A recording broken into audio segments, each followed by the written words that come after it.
하나님 아버지 은혜를 감사합니다. 오늘도 우리에게 이 시간을 허락하여 주셨사오니 주의 말씀 들으며 하나님께 나가기 원합니다. 우리를 인도하여 주시옵소서. 예수님 이름으로 기도드립니다. 아멘. 찬송가 401장 하나님께 찬양드립니다. 주의 곁에 있을 때 마음이 든든하오니 주여 내가 살 동안 인도하여 주소서. 주여 나를 인도하소서. 바른 세상 살 동안 주여 인도하소서. 피난처인 예수여 세상 물결 험할 때 크신 은혜 베푸사 나를 숨겨주소서. 주여 나를 인도하소서. 빠른 세상 살 동안 주여 인도하소서. 세상 풍파 지난 후 영화로운 나라와 눈물 없는 곳으로 들어가게 하소서. 주여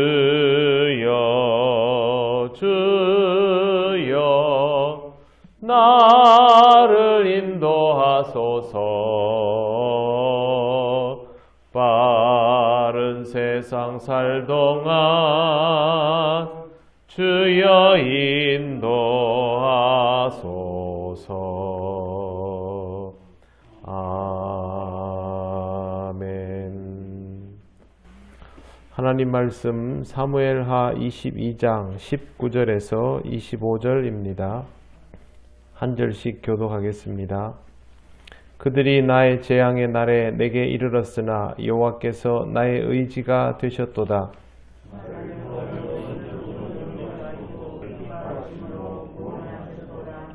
여호와께서 내 공의를 따라 상 주시며 내 손의 깨끗함을 따라 갚으셨으니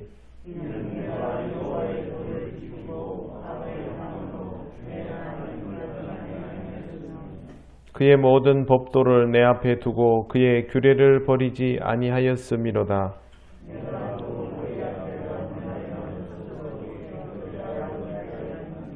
같이 읽겠습니다.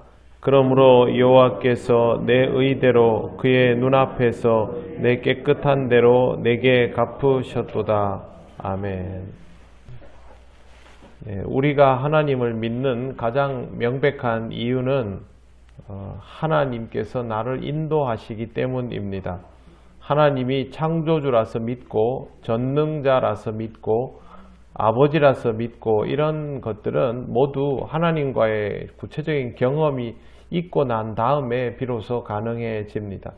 하나님을 만나지 못한 상태에서는 이런 모든 것들이 우리에게 아직 의미가 없습니다. 그래서 먼저 하나님이 경험되어야 하는데 그것이 바로 하나님의 인도하심입니다. 하나님의 인도하심은 단순히 물에 빠진 사람을 건져내어 주시는 수준에서 멈추지 않습니다. 20절 보시면 나를 또 넓은 곳으로 인도하시고 나를 기뻐하심으로 구원하셨도다. 그렇게 되어 있습니다. 하나님은 한 번의 구출이 아니라 확실한 구원을 이루어 주시는 분입니다. 하나님께서 사울을 끝내 죽게 만드셨습니다. 그의 죽음은 안타까운 부분이 분명히 있지만 그가 살아있는 한 다윗을 죽이려 들 것은 자명한 일이었기 때문에 하나님께서는 이것을 완전히 종결시켜 버리시는 것입니다. 하나님이 오늘 이 시대를 살아가는 우리를 어떤 방식으로 구원하실까?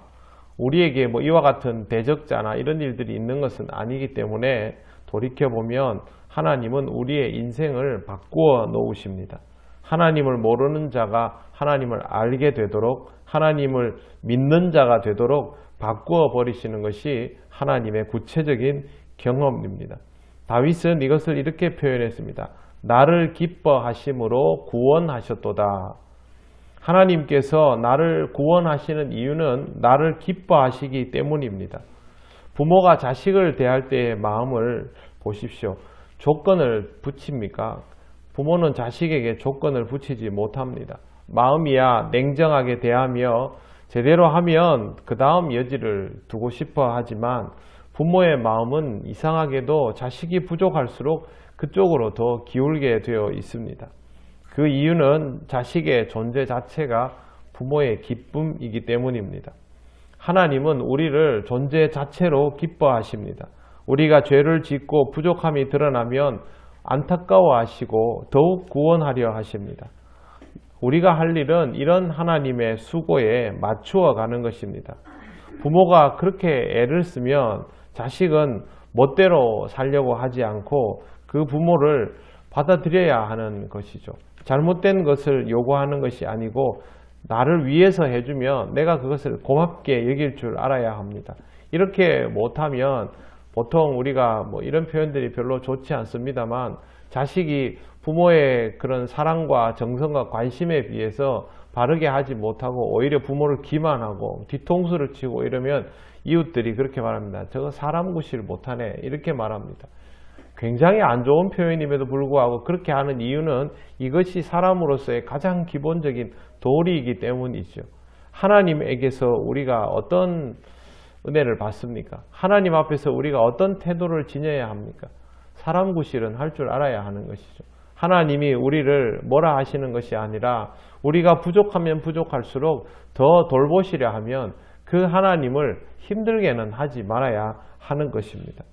하나님께서 우리의 존재 자체로 기뻐하여 주시면 하나님의 근심이 되지 않도록 해야만 합니다. 우리는 하나님의 형상으로 지은 바 되었기 때문에 태도만 올바르면 하나님의 보호와 섭리 아래에서 재구실을 하게 되어 있습니다. 다윗도 그것을 충분히 경험하였기에 이렇게 노래합니다. 21절부터 보시면 여호와께서 내 공의를 따라 상 주시며 내 손의 깨끗함을 따라 갚으셨으니 이는 내가 여호와의 도를 지키고 악을 행함으로 내 하나님을 떠나지 아니하였으며 그의 모든 법도를 내 앞에 두고 그의 규례를 버리지 아니하였음이로다. 내 공의를 따라 상을 주시고 손의 깨끗함을 따라 갚으시면 하나님은 매우 공정한 분이라는 것이죠.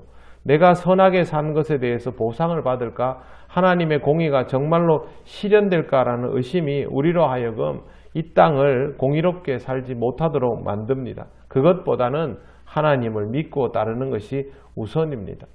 물론 세상을 바라보면 세상에서 하나님의 자녀답게 살아가면 손해보지 않을까라는 마음이 듭니다만 우리는 하나님의 자녀이므로 그런 생각을 가지지 말아야 하는 것입니다. 사랑하는 성도 여러분, 우리는 우리 자신을 지켜나갈 줄 알아야 합니다. 물론 그것으로 우리 자신이 온전히 지켜지는 것은 아니지만 우리의 태도가 그러면 하나님은 그 다음을 책임져 주십니다. 삶이 어려운 이유는요, 세상이 어려워서이기도 하지만 우리가 너무 복잡하게 생각해서 어렵기도 합니다. 이것도 하면서 저것도 하고 하나님도 섬기면서 다른 일도 하고 선하기도 하면서 뱀같이 그런 지혜도 가지고 있고 이러려고 하니까 인생이 굉장히 복잡해지고 피곤해지는 것이죠. 그것 말고 하나님의 법도를 먼저 생각하고 우선순위를 확실하게 결정지어 놓으시기 바랍니다. 그리고 하나님 말씀, 법도가 말씀이죠. 그 말씀의 가치를 가볍게 여기거나 쓸모없게 여기는 어리석은 행동은 하지 않도록 하시기를 바랍니다. 24절, 25절 보십시오. 내가 또 그의 앞에서 완전하여 스스로 지켜 죄악을 피하였나니 그러므로 여호와께서 내 의대로 그의 눈앞에서 내 깨끗한 대로 내게 갚으셨도다. 하나님께서 다윗으로 하여금 구체적으로 경험하게 한 이 사실들이 우리도 이러한 태도를 가질 때 우리에게도 구체적으로 경험될 것이라고 저는 분명히 믿습니다. 다윗이 얼마나 지혜로운 사람입니까?